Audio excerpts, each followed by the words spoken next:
We broke it. Oh, come on, Alex. No, it's on. It's on. Is the YouTube on? I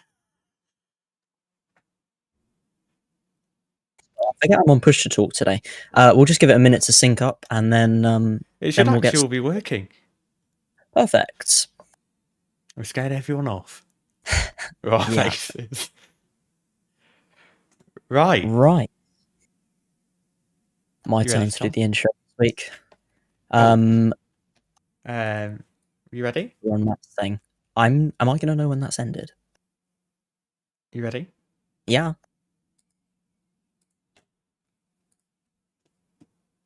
Off you go. Welcome back to Flight Sim Weekly for today, 4th of April, 2021. Joining us today, we have two members of the FlyByWire team to be talking about their progress with the A320, A380 and more. Simbrief are being taken over, I should say, by Navigraph. There'll be more to come on that. FSLabs Sharklet preview's been released, and Heathrow being developed by $0 Payware. You tell that was mine now. Yeah. Welcome back to the show. It's time for the titles. Yeah. I've got an intro. Sunday, 4th of April 2021, live from posh places across the UK. This is Flight Sim Weekly with Agent Squash and Just Ripley.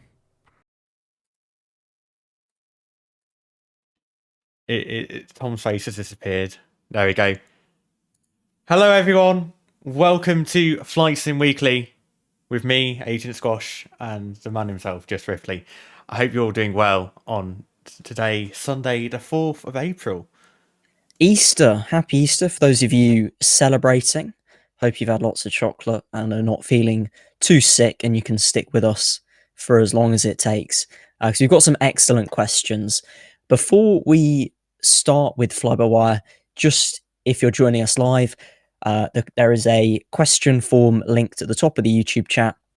So if you have any questions now, or you have any questions while you're watching, do drop them in the Google form and we'll do our best to answer them. Please avoid putting questions in the chat because they probably will be missed. The mods will do their best though to respond to anything that you ask. Without further ado then, I think it's best we get started. We are joined today by Iceman and Niste from FlyByWire. First of all, thank you both for joining us tonight to speak. Yeah, thank you for having us. Hey, thanks. Glad to be here. Excellent, thanks. So, first of all, for people who are not familiar with the FlyByWire project and yourselves, could you just give a quick overview of what the goal is, what you do, and how the whole thing works? Yeah, sure. So basically, we're a group, kind of informal group, of freeware developers who develop aircraft for Microsoft Flight Simulator. We originally started back in August of last year, trying to improve the default A320neo that came with Microsoft Flight Simulator. And it kind of grew beyond my wildest expectations from there. Currently, we have over 100 people who have contributed to the A320 project, which is open source. And then later last year, we announced our work on an A380, which is currently still in the modeling stages, but we're making a lot of good progress on that. Excellent. So Iceman here is the founder of the project. Nisty, what's your role within the project?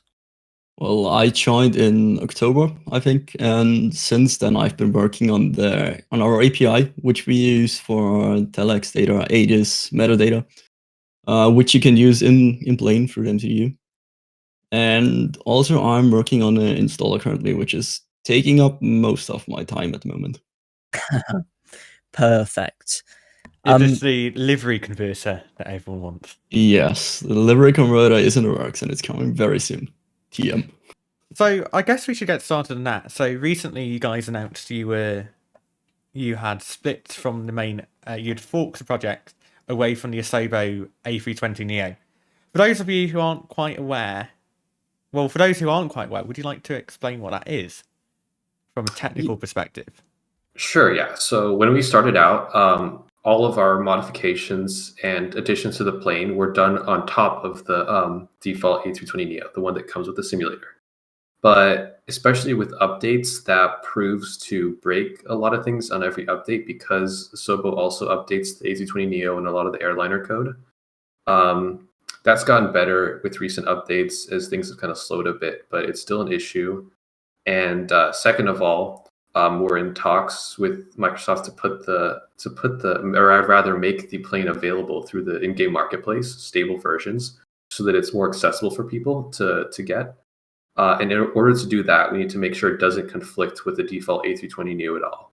So this kind of fork, or rather distributing the FlyByWire A320neo as a separate package, was planned for a while, but we just finally got it done within the past few days. And it went really smoothly. The only thing people do have to keep in mind is in the development and experimental versions of the mod that all the liveries that have worked previously won't work anymore because they reference the old package. So they'll work on the default plane, but not this one. And what a lot of our developers on install are working on, including this day, have been a livery converter. Basically, you click one button and it'll convert all the liveries to work with the new package. So that's definitely coming within the end of the week. Perfect. So with the project moving hopefully to the Microsoft Store, I know this might be a bit too early to ask, but do you think with the upcoming Xbox release of Microsoft Flight Simulator that it would be possible to have the mod available on there, or is it too early to say? I believe so. That's part of the reason why it's going to be in the marketplace, because Sure. the Xbox is kind of a closed ecosystem. It's kind of very sandboxed. So the only way to kind of distribute aircraft is going to be through the marketplace or with the base sim itself. But we're going with the marketplace, and we do see it being available on Xbox. There might be a good amount of challenges involved in that. How input is taken, especially with things like the EFB, for example. You need to input like text sometimes. So there's going to be a fair share of challenges to get it working smoothly there, especially since this is kind of new for a flight sim in general to be put on like a console. But yeah, hopefully things work out. We're looking forward to it. Excellent. So with separating from the default A320, does this mean that there is going to be a new standalone model that you could develop for the mod itself, so it's improved from the Asobo version? Asks Evan. Okay. By model, I'm assuming 3D model. So that's a challenge we've kind of been working on for a while. Basically, the specification, there's a model specification called GLTF that Asobo uses, and it's not the default one that's used widely elsewhere. They added their own extensions on top of it to get it to work with the sim. And we have one of our developers working on a combination of importer and exporter for Blender so that we can import the model, the Asobo model, make the changes we need to, and export it back to the sim. That's been in development for a while. It's kind of time consuming. But once that's done, we'll be free to make a lot of model changes and get like the cockpit and exterior model to where we want it to be. In the meantime, though, we've worked with the actual raw data in the model file itself with a couple scripts that allow us to add new models to the sim. So that's how we were able to add the EFB and a couple other things inside the plane. Perfect. I must say the EFB, I was really impressed by it. I flew for the first time with the EFB on Friday, and I was really, really surprised. It was excellent. So yeah, we have a lot of talented people working on that. There's many people working on it, yeah. Sorry about that, guys. Sorry, I completely cut you off. That's my bad. No. So in terms of the 3D models and these custom extensions you talk about, a lot of concern has been raised previously about the quality of the SDK that Asobo are providing to developers. As developers yourself, how do you feel the SDK has improved since the sim? Has it improved a lot? What's changed about it since the sim has launched? Yeah, I would say that it's been improving steadily since the Sims launch. There's just been steadily like more documentation provided, more like function calls and APIs exposed. There's still good ways to go in terms of things like weather and terrain data functions, or some minor things that I just can't recall off the top of my head. But Asobo are working really hard to steadily improve that, because they do want to see a lot of good quality aircraft in the sim. So before as well, we were talking about how a lot of traditional developers in sims like Prepared, FSX, and X-Plane have often had to hack around. So like Mhm. the FSLabs A320, as an example, basically doesn't fly anything in a sim. Could you just sort of provide your thoughts on what Asobo is doing to allow that sort of hacking around not to happen anymore? Yeah, I believe their kind of philosophy with this, obviously, this is just my take on it, but their philosophy seems to be that they want to have as many like SDK functions available within the sim, so that you don't really need to hack around as you've done in previous sims. Because if you do things a hacky way, they're often sometimes subject to break, or they come at performance cost. And you kind of want things to work out of the box, just for like the sake of sane development and not having to deal with all these crazy hacks. But they definitely want to provide everything you kind of need out of the box. And I believe in time that'll be the case. And it's looking really promising. Sure. In that sense, I think it's probably sounds a lot better than what we have with Lockheed Martin and Prepared, where pretty much every high-end aircraft uses its own unique system for flying. So it's good to hear that Asobo are on our side, I guess. We'll move on to, I guess we'll get this really common question out of the way, because everyone's going to be asking it all the time, and it's release date A380. Let's get it done in 30 seconds, I guess. Yeah. So the simple answer here is that we don't have one, because we're all kind of like a volunteer group of developers working on this stuff in our free time. So can't really Yeah. have any like commitments to this sort of thing. Payware companies can, because they have a set schedule. They pay their developers. They can kind of expect that. But us being open source freeware, that's not the case, unfortunately. Sure. How have So, you... sorry. I was just going to say, so does that mean that the development time of the aircraft varies considerably? I guess you have people who contribute quite regularly, but do things suddenly get moved along very quickly, or does it how does it vary a bit? Yeah, it just depends. We have people who do have like outside commitments too, like their jobs and stuff. So sometimes they'll do a lot of work. Sometimes they'll be quite busy. We'll have to have someone else pick up on their work. Yeah, it just depends and varies a lot. Sure. Yeah, we have basically a core team which consists of 40 developers, some of them more active than others. And then we have all our contributors on GitHub who are not part of the team, but everyone, since it's open source, everyone can just commit and Okay. add a bug fix or add a new feature, propose a new feature on a Discord, something like that. That's So- totally Sure. possible. And depending on how much time we have, we work So on from a on development A320 next. perspective, what is it like working with an open source team and everyone being able to pitch in where they can to develop an aircraft? Because I'm guessing these payware companies, they have a team and they can plan it out. What's the workflow like for you guys in terms of developing? Basically sitting around in Discord till 3 a.m. and chatting and having fun mostly. That plays a big role in it. So we spend a lot of time in there. We talk a lot, and we have our channels in Discord where we propose new features and discuss about some things we want to implement and how we're gonna implement them even. So Sure. discussions as well. How, as a development team, because obviously not everyone has had the opportunity to fly a real A320 or has the data for that. How do you ensure that the changes you're making are true to life and as accurate as possible to the real aircraft?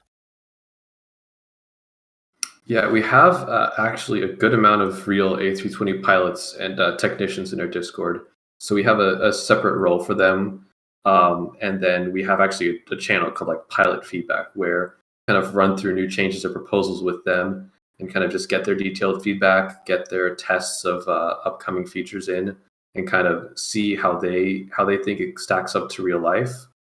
Sure. So I say we do kind of put a good emphasis on trying to be as accurate as we can to real life. Have you sat down diving into the Airbus manuals? Has it been an enjoyable experience learning about the little intricacies of the Airbus? Oh yeah, definitely. It's a few pages.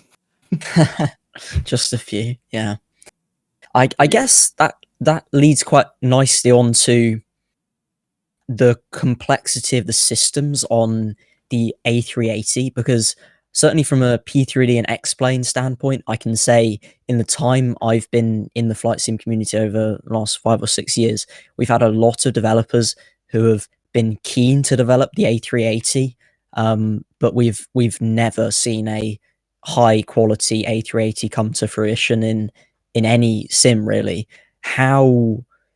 It's quite a big task. So how can you be sure you're prepared for something like that? Have you already got the data that you think you'll need? And do you think all the systems on the A380 will be able to be simulated accurately, or are there going to be some things that are dulled down from the real aircraft? Yeah, so compared to the A320, we don't have quite as much data on the A380, but we do think it is sufficient enough for a decently high fidelity aircraft. Like you mentioned, yeah, there is a bit of an A380 curse in flight simulation.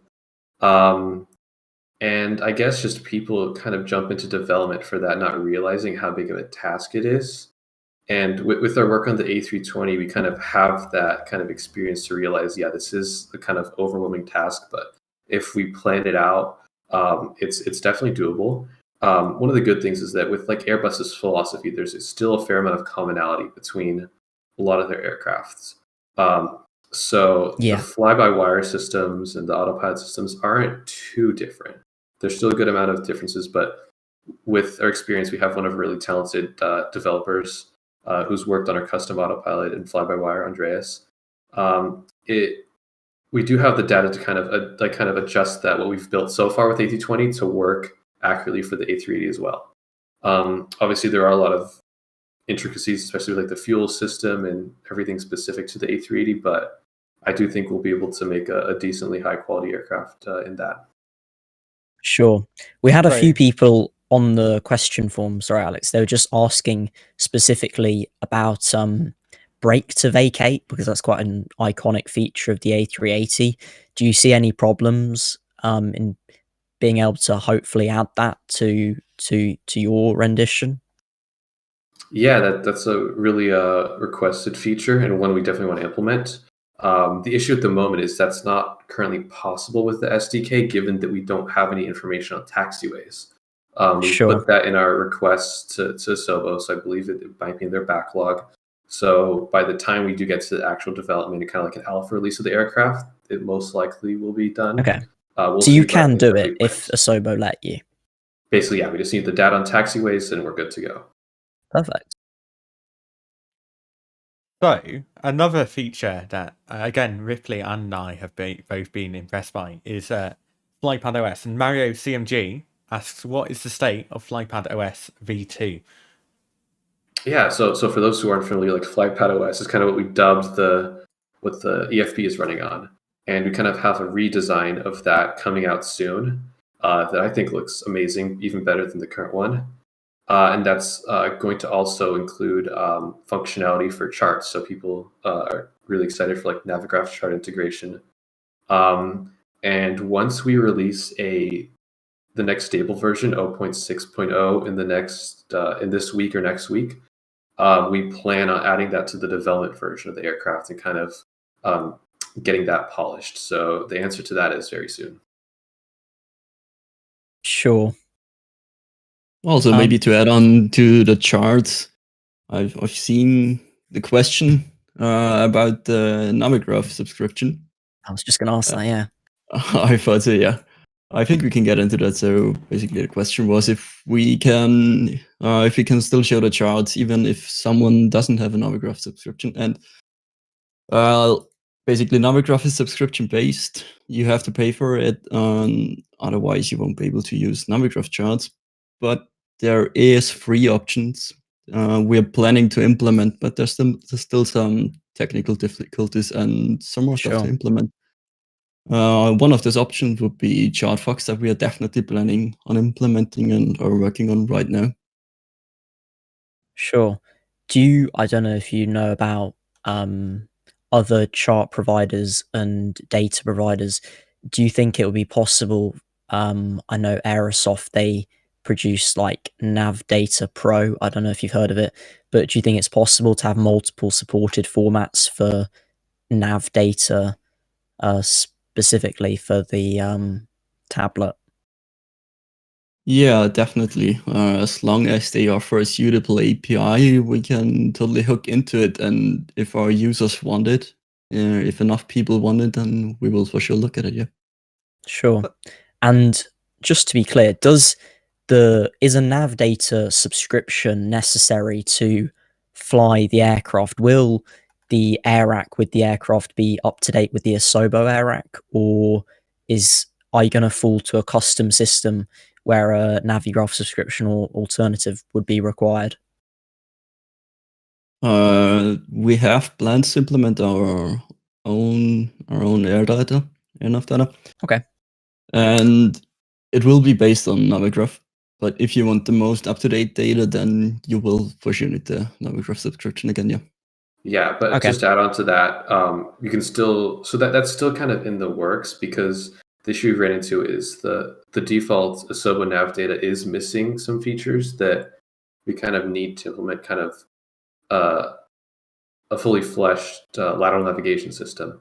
So we're looking at the possibility of shipping our own custom nav data from Navigraph, which would be an outdated version for free, and obviously a up-to-date version if you have a paid subscription.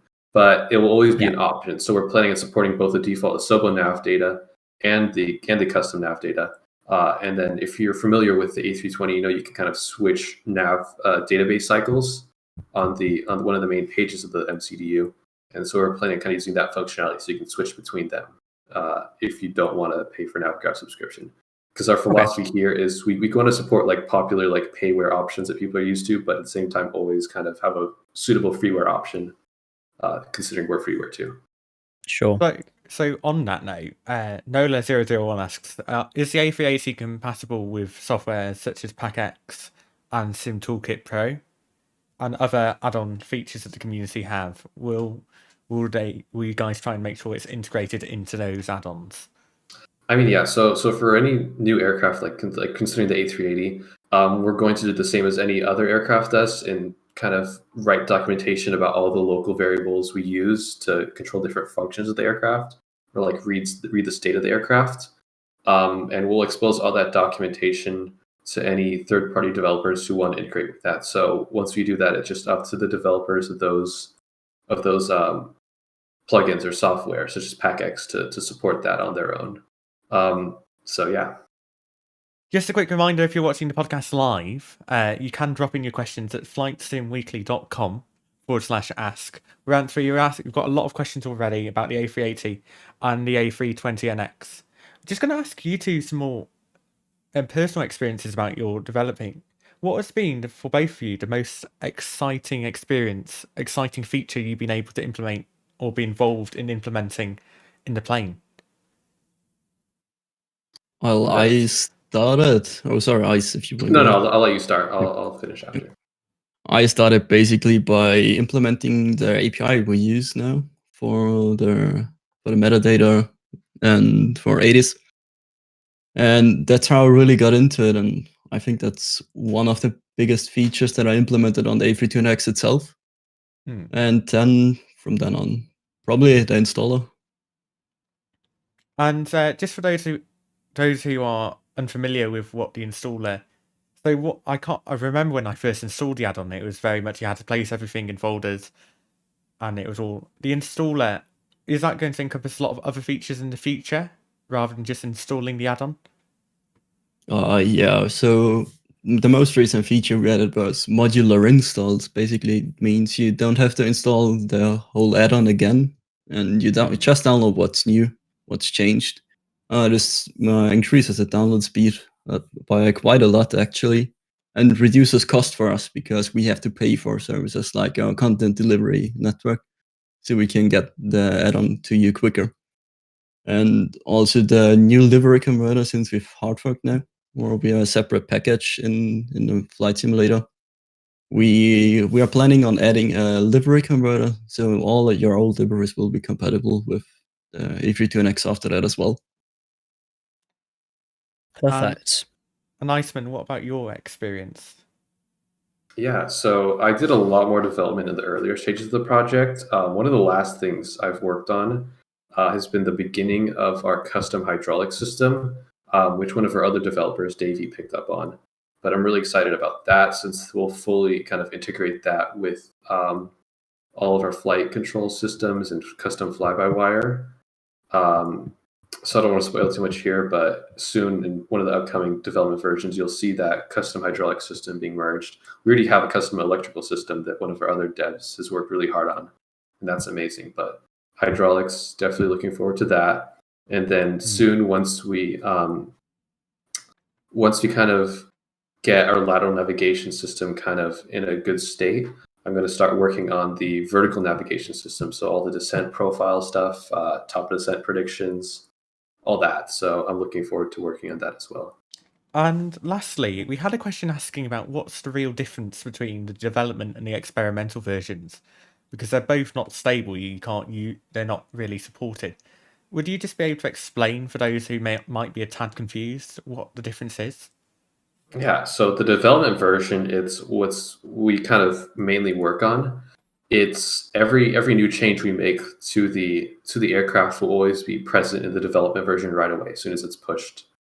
And the experimental version is kind of up to date with that for the most part. It might lag a day or two behind, but it contains the completely custom fly-by-wire system, so flight control system in the plane. It has a completely custom autopilot, with the exception of lateral navigation, which we're still working on, based off of some of Working Title's amazing work on their flight plan manager. We have a completely custom primary flight display written from the ground up and a completely new engine model.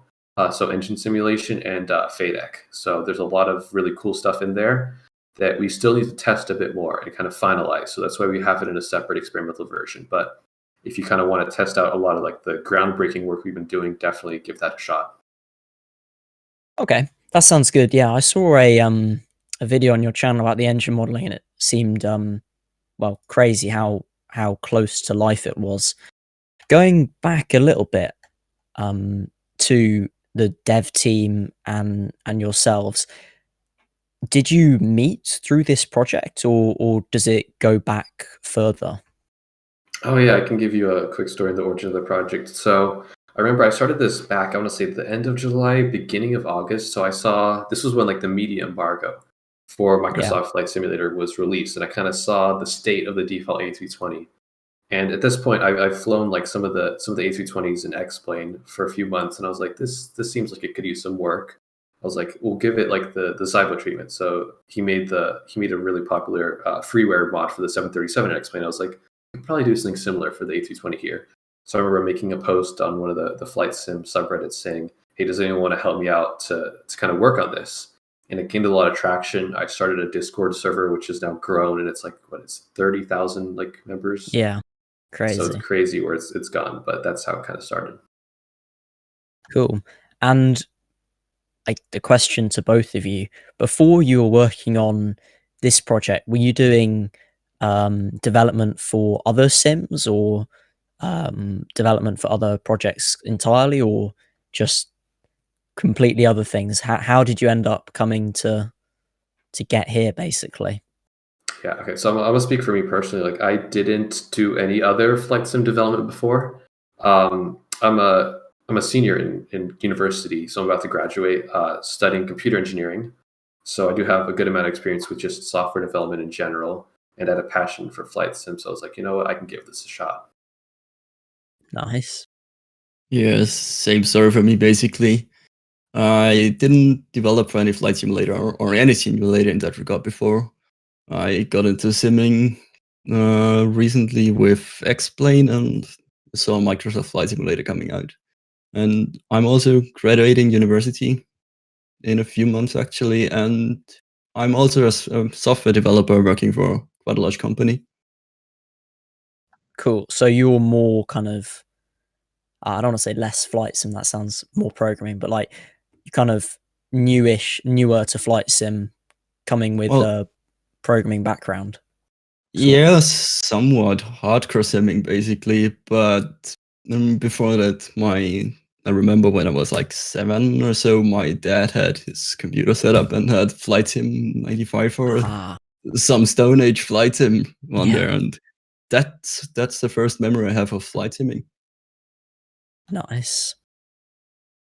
I guess we'll go to more questions then. A lot of questions about the A380. Let's go with this one actually. Actually no, we've already kind of answered about the idea to start the project. Let's go with about ground services. Oscar was asking if you plan to improve Asobos or create your own custom animated ground services. I'm assuming this is for either the 320 or 380. Yeah, that's kind of the plan, because obviously with the A380, it's a huge aircraft, and Yeah. I don't think the default ground services will really support that. So we're planning to create kind of custom ground services that work with that. And if that goes well, then we'll probably extend it to work with the A320 or possibly like any other aircraft you want. So we'll see how that turns out. That'll also obviously be free and open source. So yeah. Okay. Another question about the tablet, or the EFB, sorry.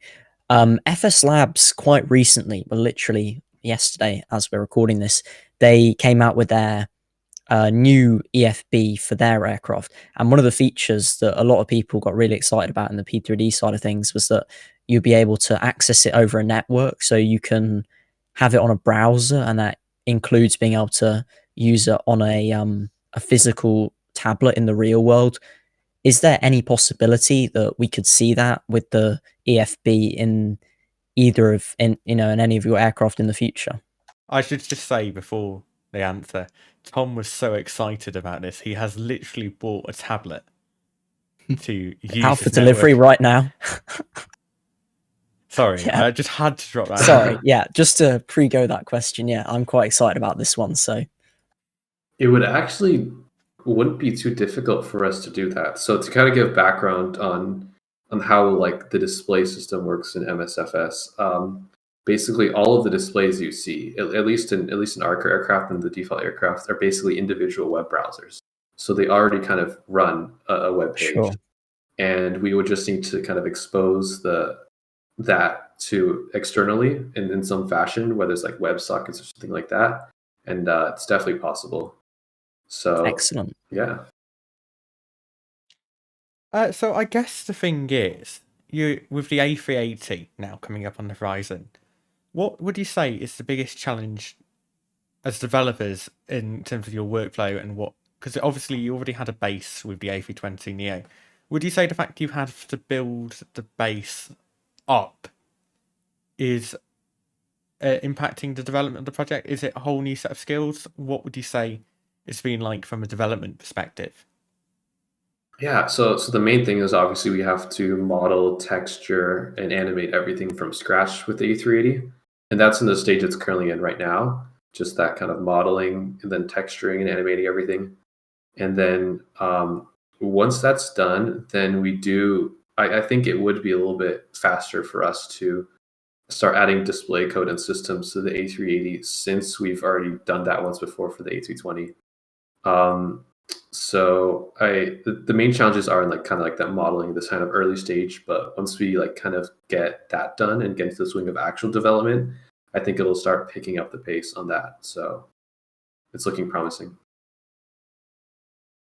Yeah, because as a site, building on the A320 and building on someone else's code, did you find that getting started developing in MSFS was a good experience, or how did you feel when you got started with the base? We just had to kind of learn a lot about how things worked already in the sim and kind of reverse engineer what Asobo has done, because everything that was done in the default aircraft was done using HTML or like browser-based gauges, and there wasn't really any documentation for that in the actual official SDK docs. So we just kind of looked through the code, kind of figured out what was going on, and kind of replicated that and built from there. So it was just a learning process first, and then we started just adding stuff to it and fixing things. Sure. Yeah, You mentioned the but- SD. Sorry, do go on. But what definitely helps is that it's being JavaScript and HTML, because there's many web developers out there who can basically develop an airplane that way. They can just get started Yeah. and help us out with the project. So from that And- perspective, would you say it's easier for someone to get started developing for MSFS than it has been in previous flight sims? Through the fact it is, I believe it's WebAssembly, a lot of the back end. You probably There's JavaScript as a JavaScript side for the screens, basically, and then there's also WebAssembly. But WebAssembly is something that can be compiled from multiple languages, so they can get started with C++ or Rust and just get going. Yeah, I definitely say it's easier, especially the screen side is easier. Maybe not the Rust C++ code, but screen-wise, yeah. And Tom's going to kill me for just one more question. What would you Go on. say for anyone who's looking to contribute, maybe not to FlyByWire, but any sort of aircraft development in MSFS? What would you say to that? What advice would you give? It's a big question. I guess just don't be afraid to like kind of ask questions wherever you're developing. Just ask questions. People are kind of really helpful in the community. At least we try to foster a helpful community here on our Discord. We do have some kind of preliminary documentation on our website for kind of contributing to our project and how things are structured. But that does vary a lot between other open source projects. So do that. Like, don't be afraid to like dive in the code and kind of learn directly from that. Copy things, mess with it, just experiment and have fun with it, I guess. Sure. Maybe find a feature or a bug that is really annoying to you and try them, because it's always easier to get started with something if you plan on having a product at the end, so like a new feature. Sure. We've mentioned the SDK a lot tonight, and it sounds that Asobo are willing to adapt and add to the SDK to help you out. In the world of P3D and X-Plane devs moving over to Microsoft Flight Simulator, a lot of them have been disappointed with the SDK. So I guess kind of to round up the SDK, do you agree with Aerosoft that the SDK is far too limiting? Or on the other hand, PMDG saying there's no major barriers in the SDK? Do you agree with either of them directly, or are you somewhere in the middle? Just around the SDK questions. Yeah. I think it was kind of the other way around, at least from what I saw, where it's like Aerosoft was like the SDK is kind of good, kind of like where we need it to be already. PMDG traditionally was like, yeah, the SDK isn't complete enough, but right now they kind of said, oh, it's mostly there for us, so we're making progress. They kind They of sort pick of whichever swapped, side didn't is they? convenient for them, to be honest. Yeah, because obviously, like, they're Payware developers, they have to make profit and all that. But in our case, I want to say the SDK is kind of like 90% there. Like, for the majority of things we need to accomplish for an aircraft, we can do that. Definitely, I haven't developed for P3D, so I can't say, but I believe it's just a more streamlined way of development, especially with like HTML gauges and that kind of thing. But there are still a few missing features, but Asobo have just been really awesome. They communicate well, and they're working hard to get this into an awesome place. So I have a lot of hope for the future. It's interesting you say they communicate well with you, and that's really good to hear. We did, though, and I felt slightly frustrated with Asobo sometimes, that their communication, particularly regarding like World Update 3 with the UK and how that got delayed and delayed and delayed. And I'm the type of person where I don't really mind delays, but I like to know about change of plans and things like that. I guess the question is, did you know that it was going to be delayed? I know you don't work for Asobo and things, or do you think that Asobo could do more on communicating with users in that regard? Not quite. So I don't know how to answer that. I think that's more of a question for Asobo. Like, Yeah, we didn't really know about any delays or all that. Like most of our questions or communication with them have been like kind of regarding the SDK and things that we need sure. in order to implement the A320. I know that they've just started giving like beta access to like upcoming updates, which is awesome.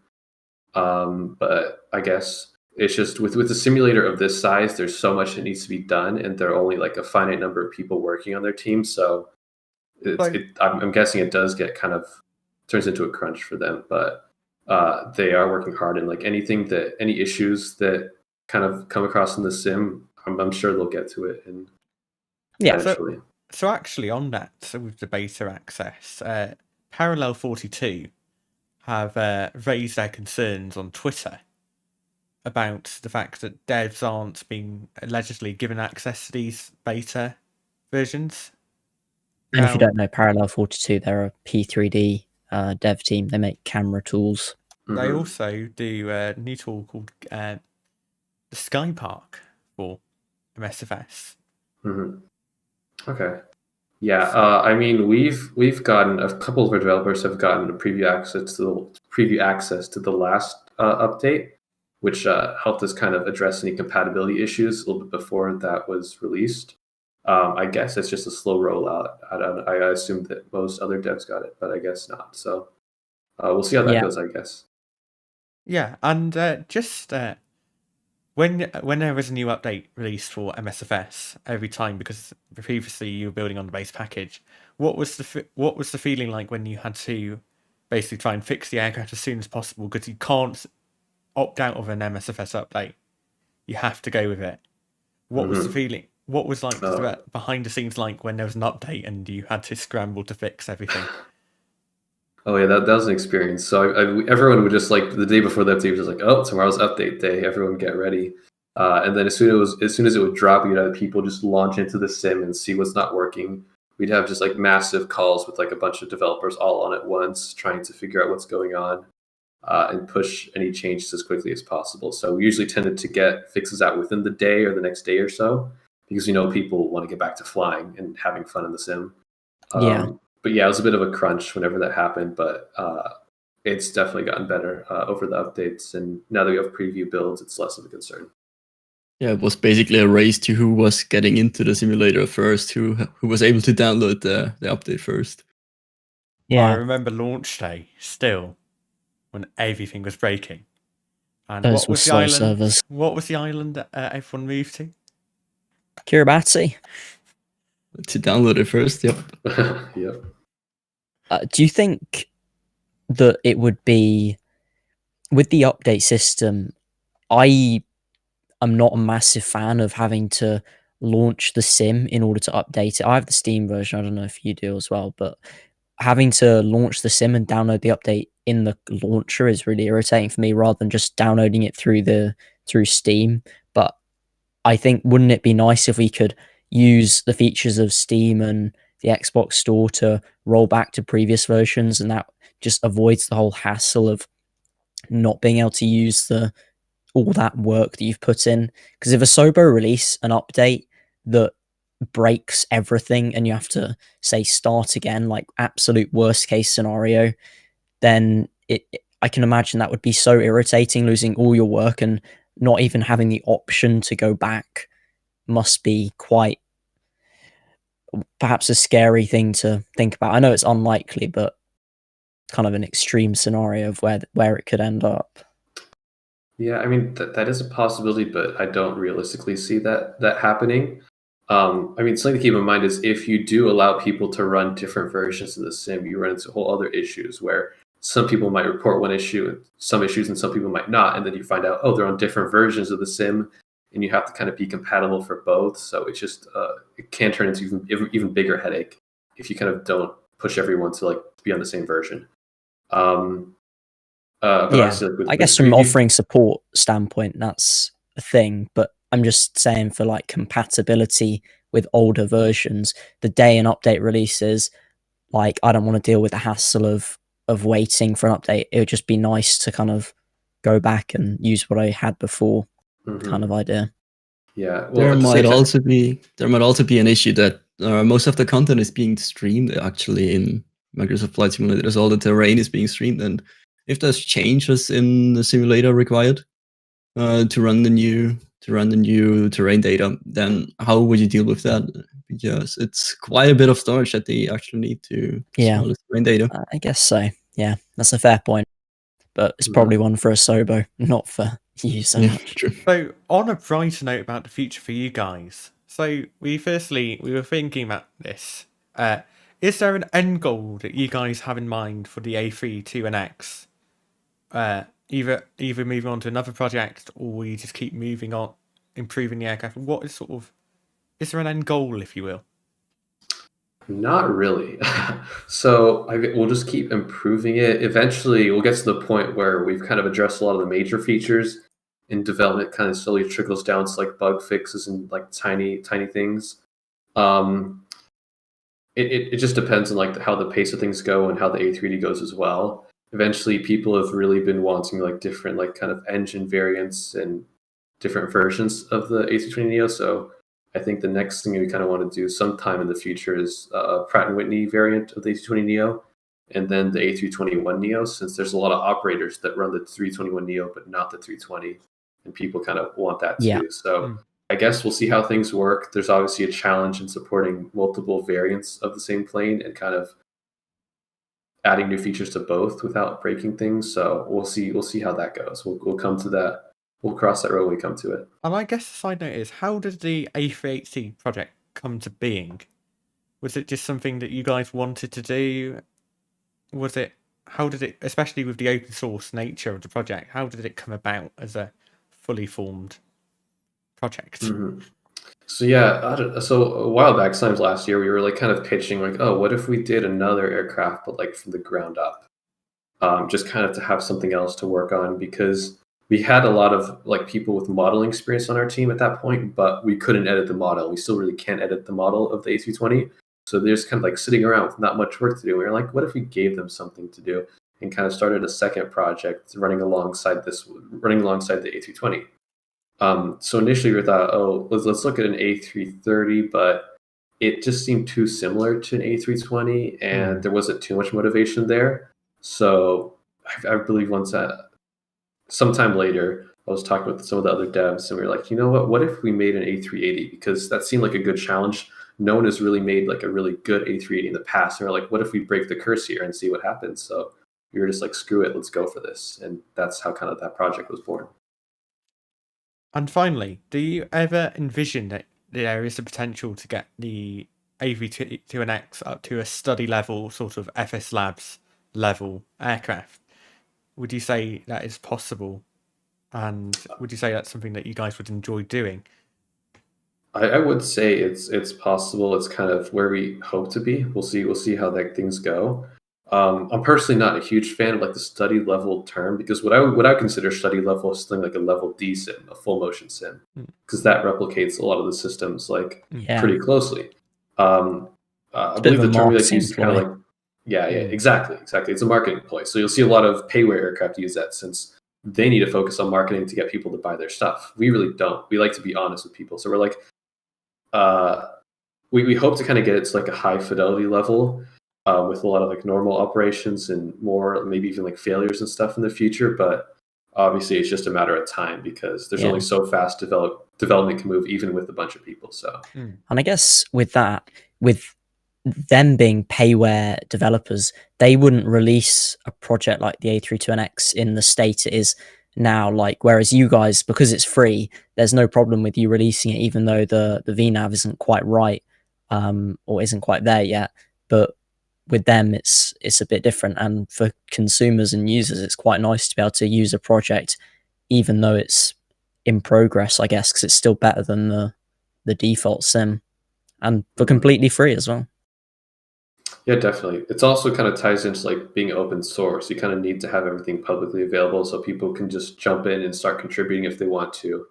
And that's kind of how the project grew a lot, kind of through that nature. Yeah, and it's nice to have people kind of give real-time feedback, as especially like real pilots and technicians, as you're developing it. So if something isn't right, then you can go ahead and fix that right away. Whereas sometimes you'll just see some Payware developers release something and then never update it, or kind of ignore some features. I know some X-Plane devs, they release something and something is like completely inaccurate, and they just never go back and fix it, and that's kind of irritating. Sure. But I definitely hope to see like kind of like the freeware open source ecosystem in Microsoft Flight Sim kind of like take off and kind of this become the norm. Do you think that will happen? Because that would be like dream come true. Everyone's making it better, and it's kind of reminds me of like Euro Truck Simulator, where they have like the Steam Workshop, and it's just filled with loads of open source mods that anyone can contribute to. And Yeah, I do think so. So I do think Flight Sim kind of got out, like it started out at this point where like people assume that the only thing that is good is like Payware, because that's Yeah. kind of people got used to that, and we kind of want to change that conception, because with a lot of other like sims or games, it's like free mods are the norm, and if you make paid mods, people like absolutely go crazy about that. I know Bethesda tried to introduce paid mods to some of their games, and people were just like, hell no. So we kind of want to make freeware mods the norm, and obviously people associate freeware in the past with like bad quality. We want to change that perception, because at the same time, aircraft development is really it's a huge process. There's like so much that goes into it, especially if you're making something accurate. And with like payware companies, obviously they need to pay developers to work on that, and those features are time consuming. So by the time you have something really high quality that's out, like PMDG or FSLabs, they need to kind of price it high to even break even or make a slight profit. So that's why you see over $100 for a single plane. Yeah.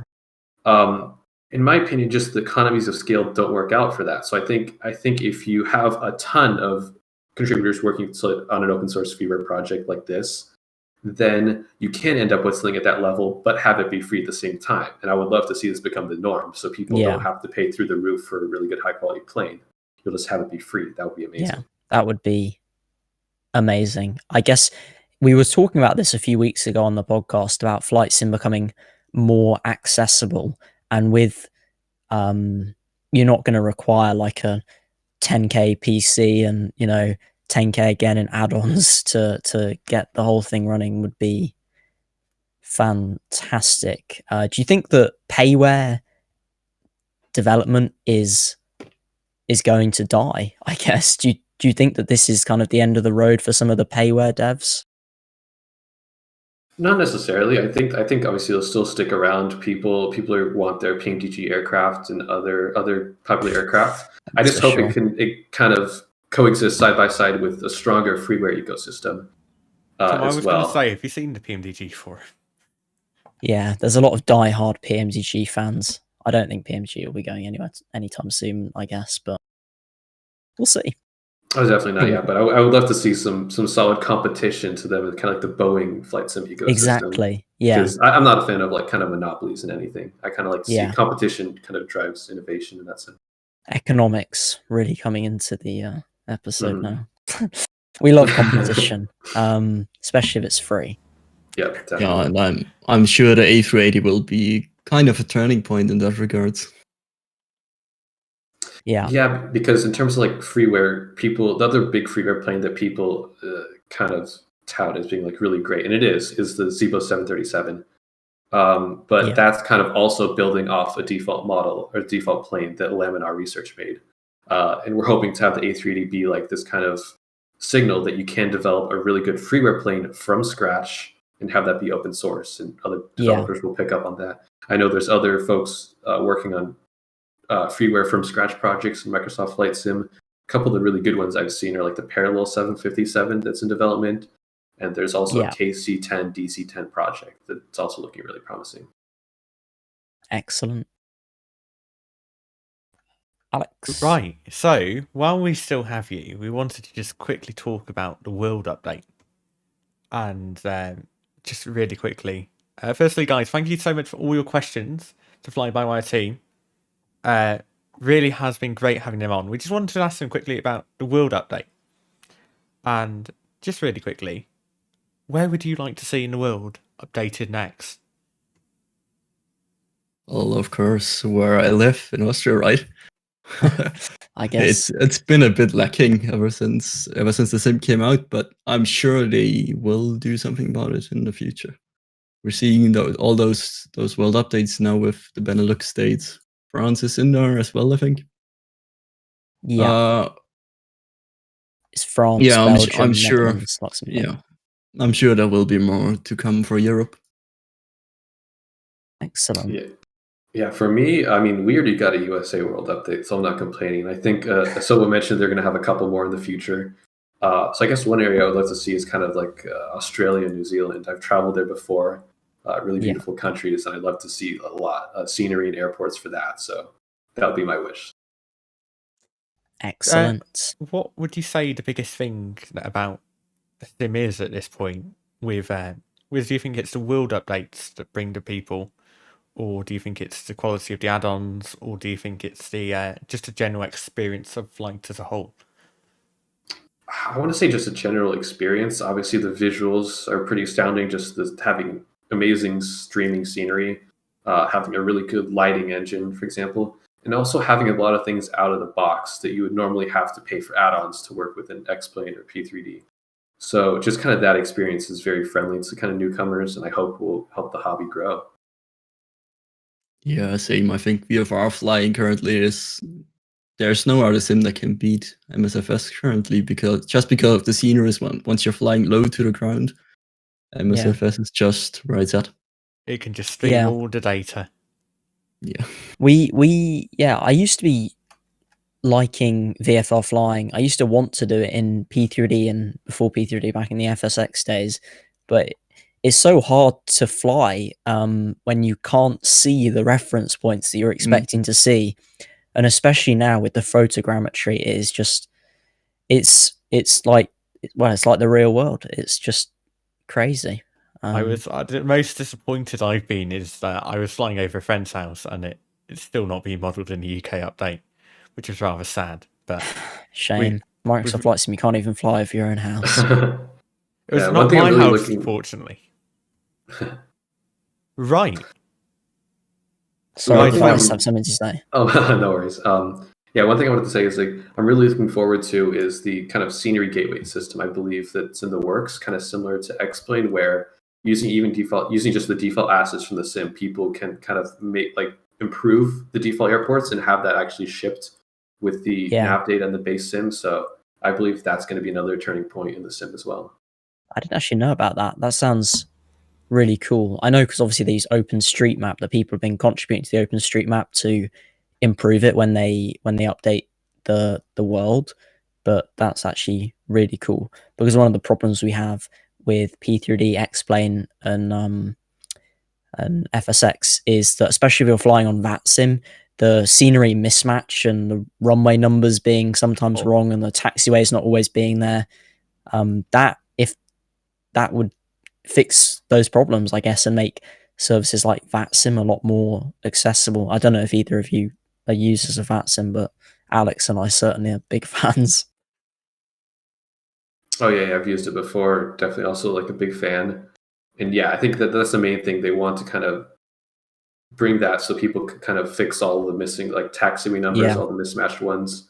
And then I believe after that, they also plan on bringing their free chart thing, I think Charts Plus, which would also be awesome. And if that comes about, then we'll also integrate that into our EFB. So lots of options there. Perfect. Well, guys, thank you so much for joining us on this week's episode. It's actually been such a pleasure to have you on. Is there anything you'd like to say before you go? Any words to the camera, as they say?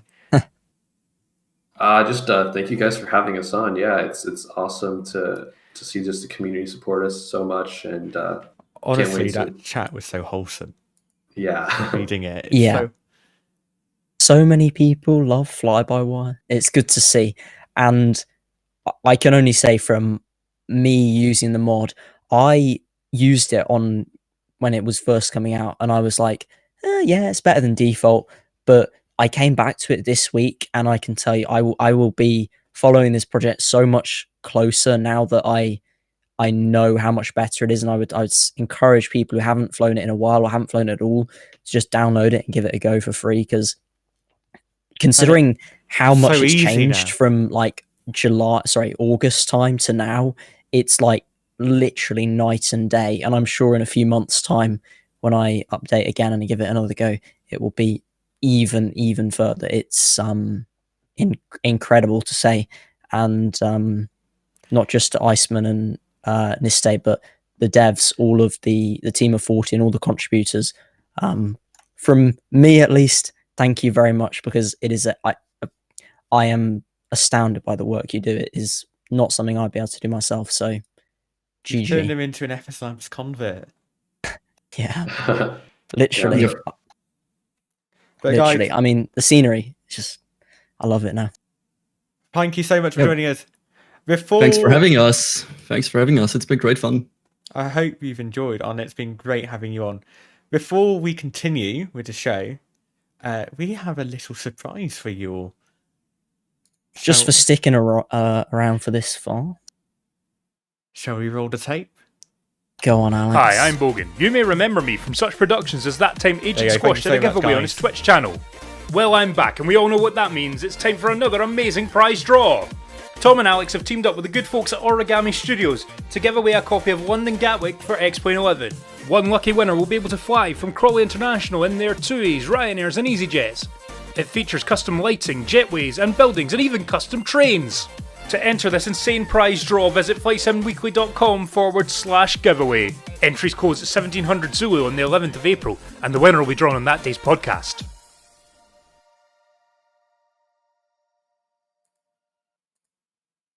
Okay.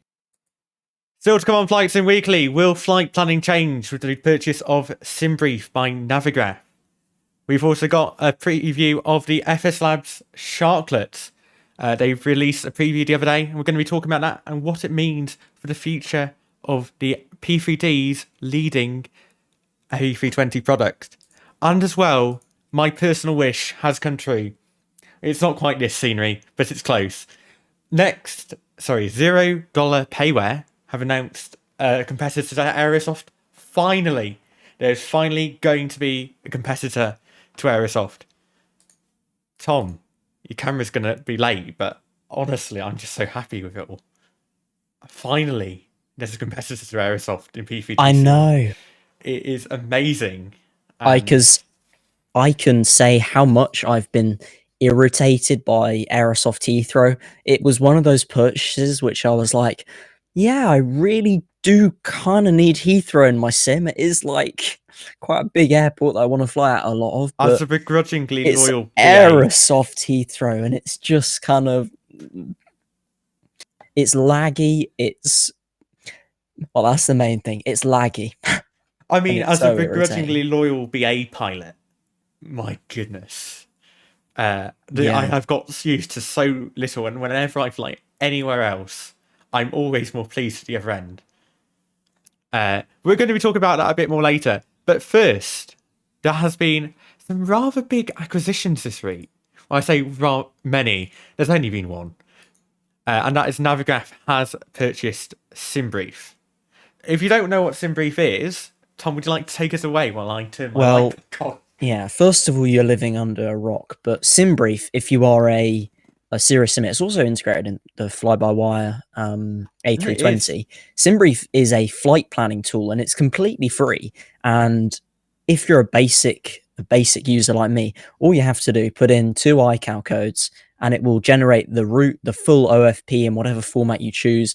But you can go further in, further down. You can make your own custom routes. You can change your aircraft details, really go into the nitty gritty of your flight plan and create a PDF that you can have up that is basically as real as it gets. It's So I fly for BAV, BA Virtual, and they literally have got the flight plan API customized so it is the real thing, what the real system gets.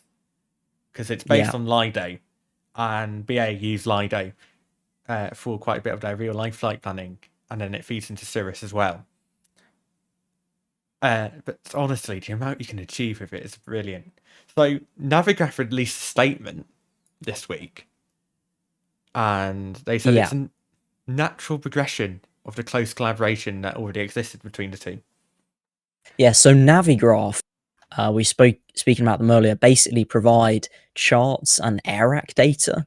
So if you have a Navigraph subscription, you have access to the latest AirACs, which you can install into your simulators and add-ons, and can use it in Simbrief.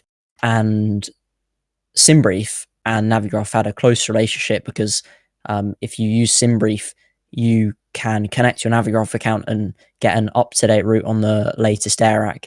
And the team at Navigraph are very close. I don't know if that's the right word. Close, supportive of the Simbrief team, who've been working as a freeware tool for years now, and it's good to see. I think that Navigraph are taking it up a notch with Simbrief, and with the team that Navigraph has and the investment that they have, it could make Simbrief a tool that can be more out there and improved, as always, which is great to see. Navigraph founder Magnus Axholt said, we did ask Navigraph if they wanted to come on and talk about this, by the way, but dare I say it, I was a bit late sending that email. But they said, Derek, the founder of Simbrief, has done an outstanding job creating a flight planning service, which the community loves. We really do.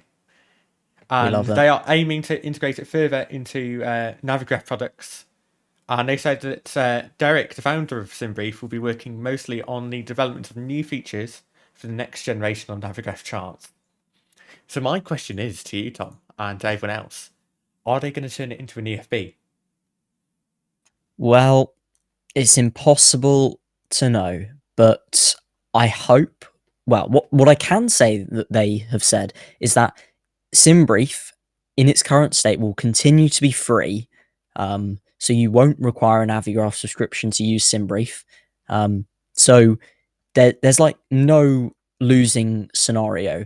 The worst case is that Simbrief in its current state is free to use, and they improve it, and if you want to use it, that you have to pay. But I don't think that that is their intention. I understand their intention is to keep it free to use for the foreseeable future, which is excellent. Should we just get onto the story I really want to talk about? Yeah, I feel Alex is slightly distracted looking at the planning document at what's coming up next. $0 payware, Heathrow for X-Plane. Like, honestly. So, if you don't know me, I am begrudgingly loyal. Despite never having flown on them, I'm begrudgingly loyal to BA.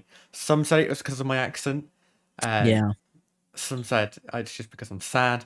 But anyway, I am begrudgingly loyal to BA, and I am begrudgingly loyal to, as a result, of flying out of Heathrow. Aerosoft make both, but the main product, the best product available.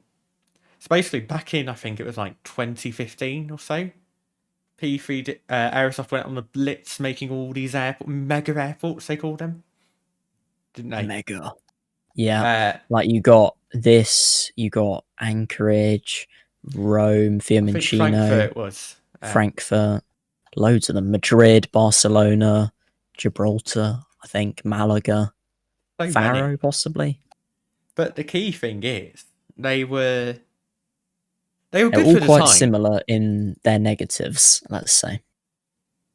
They were good for the time, but they've generally been lacking on updates. Like, I would not say that the Aerosoft Heathrow is up to date with Heathrow today. But equally, nobody has touched Heathrow with a barge pole. For P3D or X-Plane. It's quite a big project.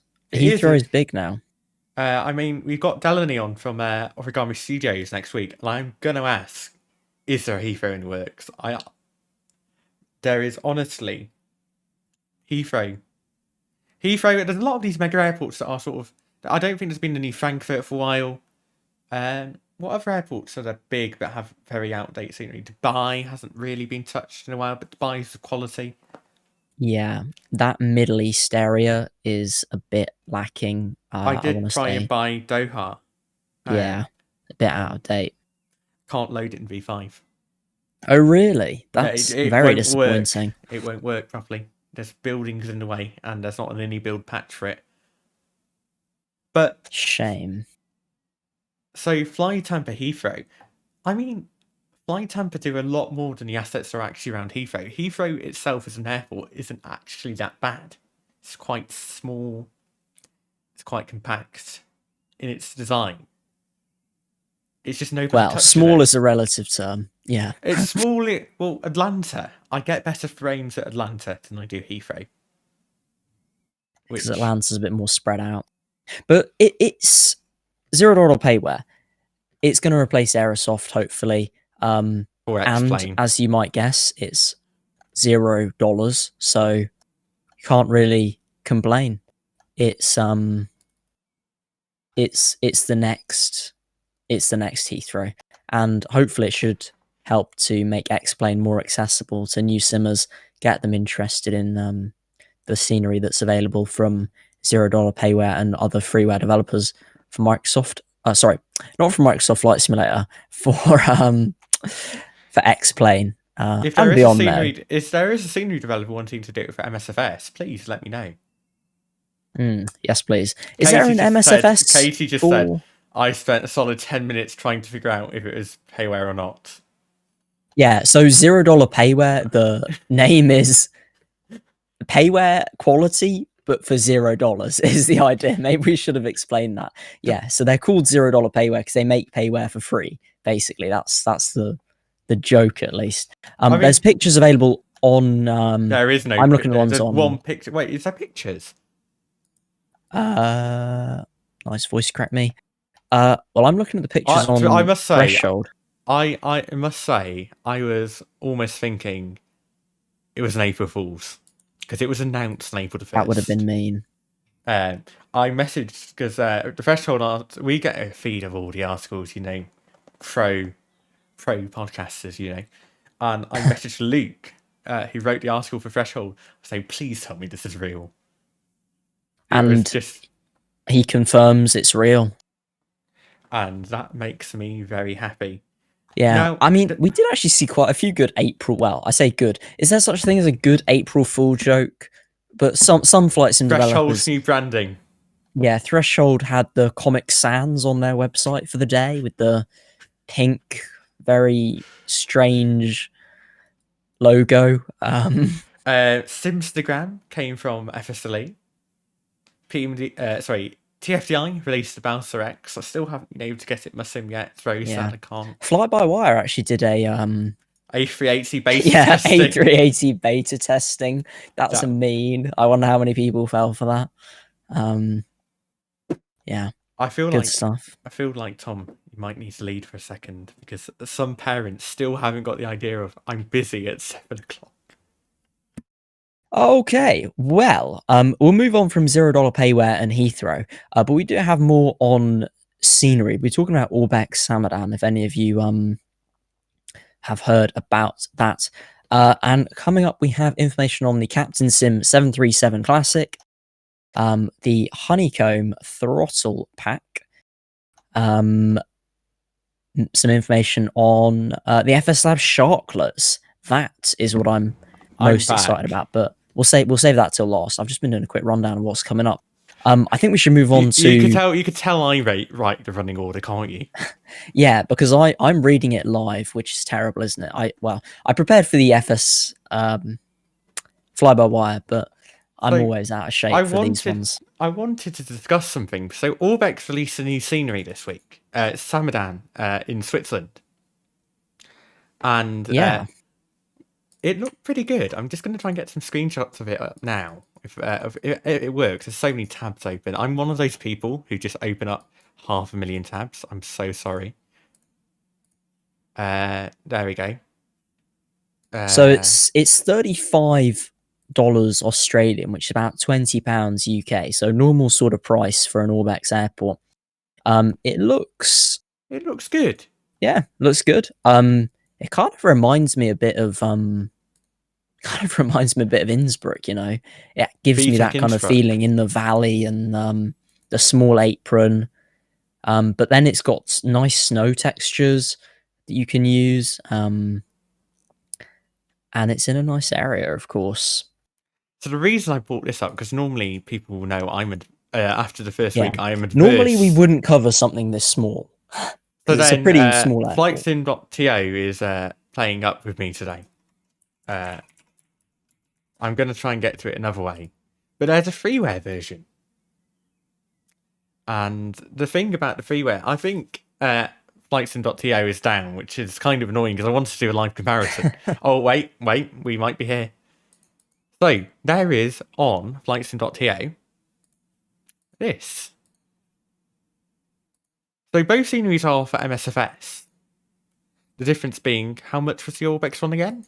35 Australian, which is about £20. And UK. this is freeware.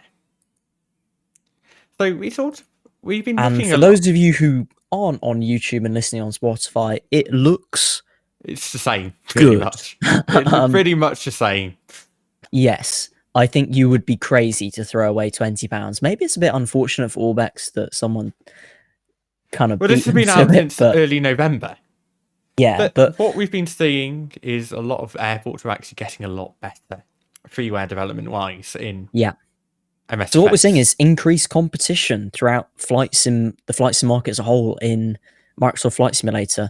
New developers, freeware developers like FlyByWire, like people on FlightSim.to. I'm going to put back on the FlyByWire doing- sequence because this was all filmed at Gatwick, the freeware Gatwick for MSFS. And it looks good. Like, if that's available for free, why I'm not paying for anything for forever now. Like, it would be crazy to. So it's a fantastic development to see in competitiveness. Like we were saying with the Fly-by-Wire guys, you know, monopolies are bad, and having multiple people develop the same airport, I know some people get irritated by that because, oh, why couldn't you just say you do that one, you do that one? So we could have two new airports rather than one new airport. Aerosoft has had Heathrow for forever. Like, we've had, I don't know, like a million different Madrids and things like that. We've had But a million Madrids, million... Competition's good. I think It it's only means we have Aerosoft and then choice. someone else decides to go for it. Yeah. I'm normally not one for talking down Orbex quality. I think Orbex quality is great, but... I wouldn't buy that. I think you'd be crazy to if you knew about the freeware one. It would be crazy to make that decision. And so yeah, if you're interested in downloading that, it's from FlightSim.to. Just search for Samedan and you should find it. And we've saved you 20 quid, so you're welcome. Flight Sim Weekly has its new consumer section. We're like, Literally, you may not win the giveaway, but you will win the. If you haven't already back. entered the giveaway, and I've got to edit Bogan's voice into the podcast later. This is going to be fun. Yeah. But if you head to flightsimweekly.com/giveaway, you will have the chance to win a copy of Origami Studios Gatwick for X-Plane 11. Origami are drawing the draw themselves. That sounds so wrong saying drawing the draw, but they will be on the podcast next week to discuss scenery development from an X-Plane standpoint. Moving forward, and they will draw the winner there and then. Anyone who watches my Twitch streams with the Tower View, they just know how excited I will get. Twitch.tv/Agent Squash, by the way, to watch this legend fly planes. I don't really fly anything, really. Or control ATC on VATSIM. I realize there's going to be a lot of new people listening to the podcast this week. We have to do a little bit of selling out. We should probably go back to the selling out scene, shouldn't we? Yeah, you can follow me too. It's twitch.tv/JustRipley. Anyway, we should move on from scenery. I like scenery. It looks nice. A few quick bits for this week. The first thing we have to discuss is a link I found, and I kind of was a bit sad about it. Although at this point, when Captain Sim releases something, I pretty much ignore it. Captain Sim released. You've got to cover it now, haven't you? They released the 737 Classic, and the 737 Classic is a cool aircraft. Like, if it was high quality, I would want to get it. It's very different to the NG, and it gives a more, dare I say, vintage feeling to flying the aircraft. Unfortunately, with Captain Sim, the quality is not quite there with I watched Ian with other developers. I watched Ian flying it, Kenko on Twitch. My goodness. Ian will And- like everything. And To be fair to him, like, I wouldn't mind the quality if I didn't pay a lot for it, but this aircraft is available for $60, which is Ian that is the most price- supportive of everything, and like he was basically Yeah. annoyed that he was being treated to he's paying to beta test. yeah, it's just not. It would be okay if it was freeware or if it was much cheaper. I spent $20 on the Captain Sim 757 on sale, and I feel like I got ripped off. I spent £160 around there on the FSLabs A320, and I feel like it was one of the best value purchases I ever made. In contrast, I it's just still kind of- recall Katie telling me to buy the FSLabs, and honestly, I've never regretted it, even though it's so expensive. yes, but those $20 that I gave to Captain Sim once, I'll never get that $20 back. So Yeah, that's out. If you really want to get it, it's $60 from the Captain Sim store. However, I they would charge advise waiting. $60 for it. Yeah, $60.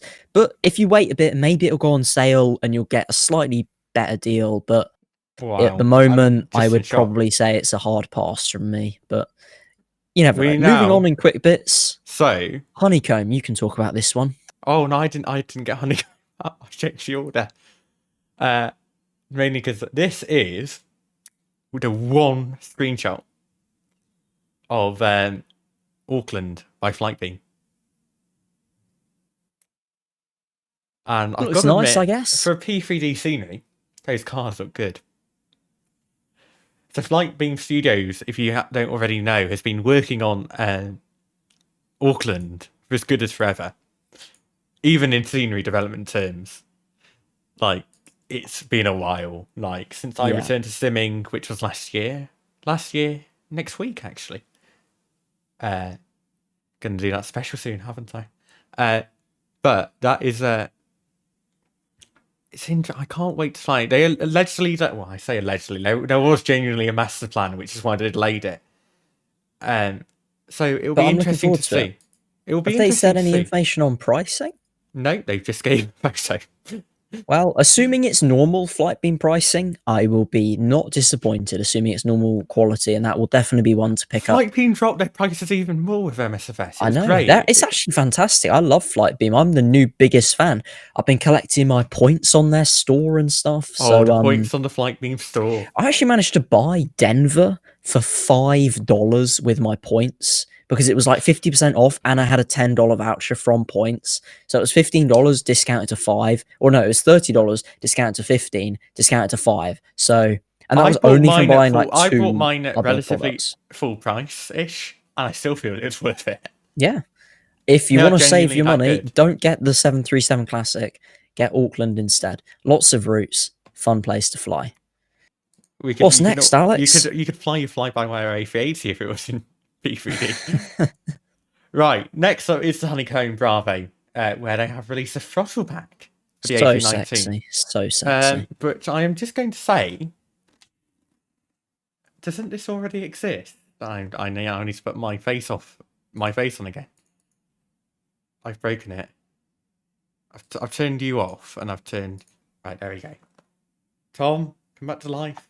Okay, I'm here. This Don't isn't worry. this basically it, but just for the Honeycomb. Yeah, Thrustmaster TCA looks good, but dare I say this looks better. We can't know until it's released, but I know the honeycomb yoke and Honeycomb have had a very if I had to compare the honeycomb yoke to the TCA side stick, I know they're not comparable because they're different, yoke versus a side stick, but I would say the build quality of the yoke is possibly higher than that of the side stick. So I'm still leaning towards honeycomb. I mean, I'm not talking bad about the Thrustmaster products because I'm I not think they're talking good bad for a about the certain Honeycomb, consumer. because that yoke, I want it. I just can't ever afford it. So there's a picture of it, and the pack is releasing April 19th. If you are interested, we'll have a chance to remind you Open next to week. pre-order.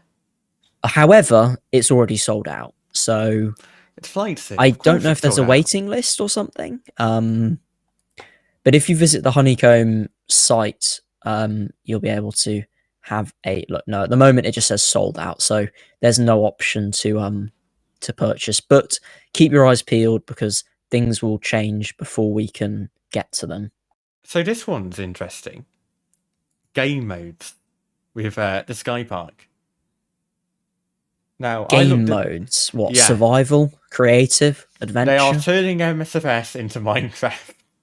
So the new game modes are called Discovery and Endeavour mode. I had a look at this because obviously we go through all the articles and this is based on aggregate section or something we didn't really think we could talk about. But I think this is interesting because this is basically either going to really annoy a load of people who think MSFS should be a sim,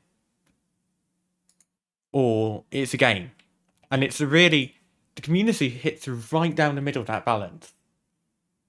And yeah, it's interesting to see. So there's going to be Discovery mode, where you basically survive on, Endeavour mode, where basically you do whatever you want. Challenges of a game and economy. Yeah, I still am not really into the whole. I mean, I get this for some people, but for me, I don't really get what the point of having like free mode on a simulator, because if you don't want to treat it as like a company like the Sky Park does, then all you have to do is like not use the Sky Park. But each to their own, I guess. I think it's not a product for me, but if you're into like having goals and economy systems, then it's one to keep an eye on. Just a few more things. Explain 1.11.53 has been released. It doesn't seem to have broken anything for me, so if you haven't updated yet, I'd update. And I think they're fixing some stuff with Vulkan. Short Final Design have released a copy of Boston. I saw this on a stream the other day, but this used to be Mr. X6. He's now making Payware scenery. It looks pretty cool. It's got lots of nice features. And I mean, I still haven't flown to Boston before. I've never flown to Boston in a sim. Nor have I, I'm afraid. I feel like one of us is going to have to do it for the experience now. Yeah. And finally, if you're interested in the military world, this is something I just found before the podcast. That Milviz have released the FG1D Corsair for MSFS. And this Looks is nice. That model, man. It looks looks- visually pleasing. It does. And this is Milviz's first aircraft at It MSFS. reminds me of that character out of the Planes movie. Oh my goodness. I can't remember what the main character of Planes is called. It's kind of like Dusty Crabhopper or whatever his name is. Yes, that is it. You're back in my days. You imagine that plane? We have it in the sim now. You can role play. You can be Dusty. As like Doc Martin or whatever his name is. No, I can't remember what his name is. But yeah, you can pick up that plane and pretend you're part of the Planes movie. This is still Flight Sim Weekly, everyone. Got the best topic coming up. The most exciting thing. So, like, I was excited for Heathrow. Tom, do you want to talk Okay, about the yes. Sharklets? So the best thing, aside from having FlyByWire on this week, was that we saw more of the FSLabs Sharklets. Although I hate calling it FSLabs Sharklets now, but it should really be called FSLabs Sharklets and EFB, because they've become PMDG, bundling the EFB. It's like the EFB is actually good. It's obviously Sharklets models for the A320 and A321. EFB with full GSX integration. You'll see it on your screen in a moment if you're watching on YouTube. And it just is so fantastic. It has integration with web pages like we've seen with FSLabs before, and you can use a real physical tablet to control it as well. It's we don't have information on pricing yet. However, I am optimistic that FSLabs will not scam us, and I am now. I previously I've said on my stream when I'm streaming, £320 that they're going to charge. Funny guy. 321 for the 21 version, obviously. Yeah. But like previously on my stream, I've been saying like people have been asking me, "Are you going to buy Sharklets?" And I've been saying like, maybe if they're like, if they're cheap and it's something really cool.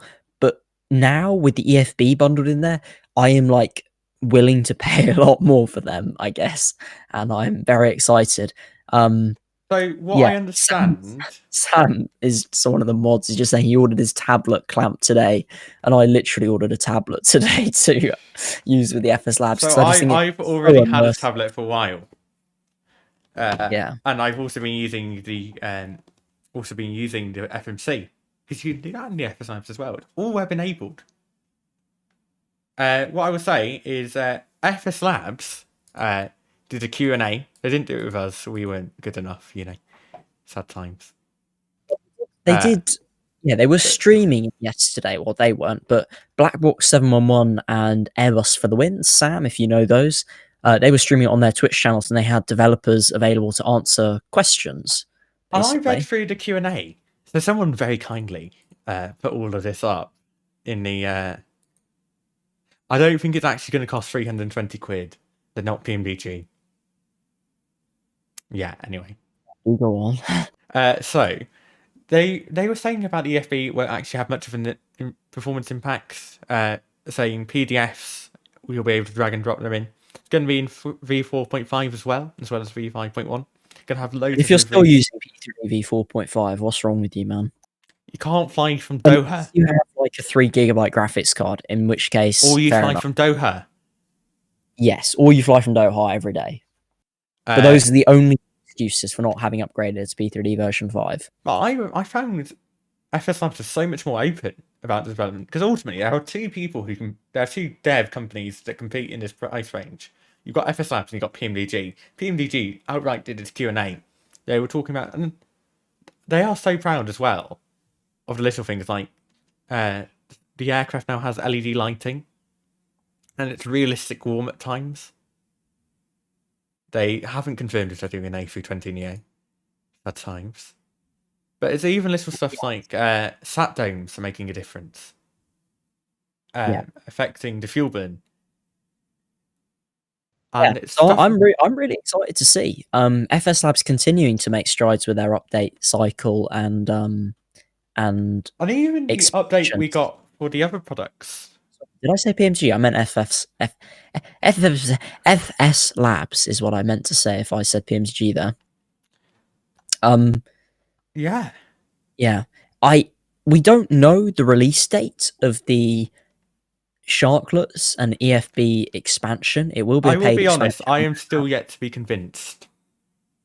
However, I reckon, based off of a guess and past performance from FSLabs, that by the time we get to next week, next podcast, the Sharklets will have released. So do keep up to date if you're interested in it now. That.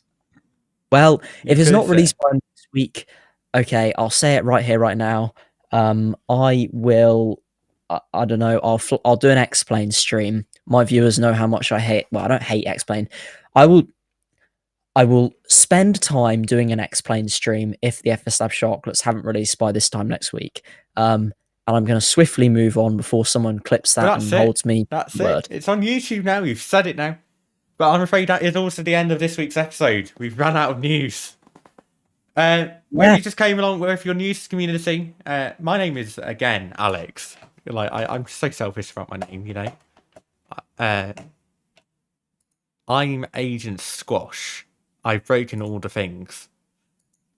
I'm Agent Squash. He's Tom, just Ripley. Sorry, I just heard my doorbell ring. Well, I've got food. I don't know how my door unlocked itself. I might have forgot to. That every week, Alex. Oh my goodness. I guess guys, we have to say one last big thank you, especially to FlyByWire, Iceman, Niste, Kiwi for helping arrange the whole thing, and to all the developers and contributors at FlyByWire for the fantastic job they do, and to you for watching this episode or listening wherever you are. We hope to see you again next week. We've same got time. Delaney from Origami next week. Yes, so do stay tuned for that. Make sure you subscribe to the podcast on Spotify, Apple Podcasts, or to Alex on YouTube. And if you fancy watching Alex or myself separately, then do follow Alex at twitch.tv/agentsquash. And He really he's needs to add that in the description. twitch.tv/justripley. Follow me, twitch.tv/justripley. And we have I will say fun. one more thing. If you forgot about the giveaway, it's flightsimweekly.com/giveaway. I guess it's time to say goodbye. Bye. Thank you very much as always. Stay safe, and we'll see you next week.